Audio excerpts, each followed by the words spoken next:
ఏపీలో కొత్తగా పోలవరం, మార్కాపురం జిల్లాల ఏర్పాటుకు రాష్ట్ర కేబినెట్ ఆమోద ముద్ర వేసింది. అన్నమయ్య జిల్లాను కొనసాగిస్తూనే జిల్లా కేంద్రాన్ని రాయచోటి నుంచి మదనపల్లెకు మార్చే ప్రతిపాదనకు పచ్చజెండా ఊపింది.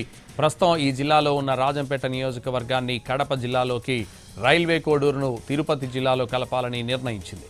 రాయచోటి నియోజకవర్గం అన్నమయ్య జిల్లాలోనే ఉంటుంది. జిల్లాల పునర్విభజనపై ఏపీ కేబినెట్ విస్తృతంగా చర్చించింది. కొత్తగా 5 రెవెన్యూ డివిజన్ల ఏర్పాటుతో పాటు కర్నూలు జిల్లా ఆదోని మండలాన్ని 2గా విభజించనున్నారు.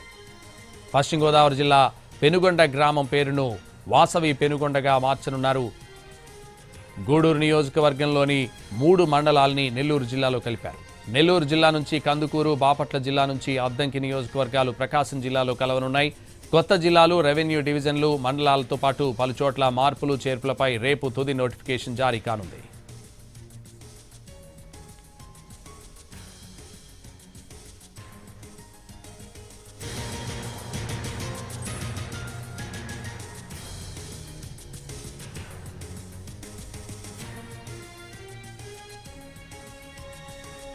ఏపీలో కొత్త జిల్లాల ఏర్పాటు ఉత్తర్వులు విడుదల చేసింది ప్రభుత్వం. మార్కాపురం, పోలవరం జిల్లాల ఏర్పాటు ఉత్తర్వులు విడుదల చేసింది.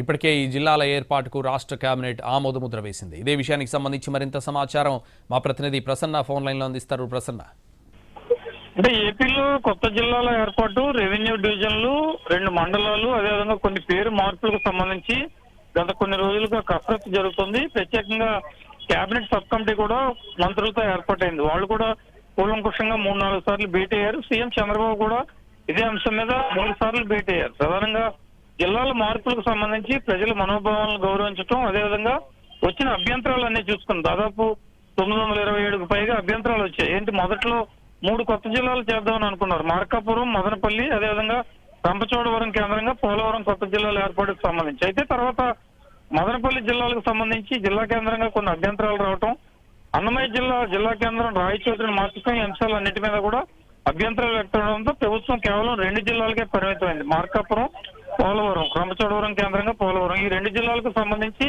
ఫైనల్ గా నిర్ణయం తీసుకున్నారు నిన్న కేబినెట్ సమావేశంలో.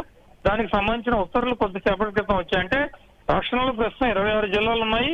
ఈ 2 కొత్త జిల్లాలతో కలిపి 28 జిల్లాలుగా ఉంటాయి. దీని తర్వాత ఫైనల్ గా నోటిఫికేషన్ ఇచ్చి 31వ తారీఖు నుంచి కొత్త జిల్లాలు ఫోర్స్ లో ఉండేలాగా నిర్ణయం తీసుకోవడం జరిగింది. రెవెన్యూ డివిజన్లకు సంబంధించి కూడా నోటిఫికేషన్ వస్తుంది. దీనికి సంబంధించిన జీవోలు కూడా ఇచ్చారు. అయితే రాయచోటికి సంబంధించి కొంత వివాదం ఏర్పడింది. సున్నితమైన అంశం కావడంతో మంత్రి కేబినెట్ సమావేశంలోనే రాంప్రసాద్ రెడ్డి కన్నీళ్లు పెట్టుకున్నారు. అయినప్పటికీ కూడా జిల్లా కేంద్రం రాయచోటిని ఎట్టి పరిస్థితుల్లో వస్తున్న అభ్యంతరాలు, ప్రజాభిప్రాయం దృష్టిలో పెట్టుకుని మార్చడం జరిగింది. ఓవరాల్ గా ప్రస్తుతం ఆంధ్రప్రదేశ్ లో డిసెంబర్ 31 అంటే రేపటి నుంచి 2025 డిసెంబర్ 31 నుంచి 28 జిల్లాలు, ఈ కొత్త రెవెన్యూ డివిజన్లు, ఇవన్నిటికీ కూడా ఓవరాల్ గా కొత్త నోటిఫికేషన్ రానుంది. Right, thank you.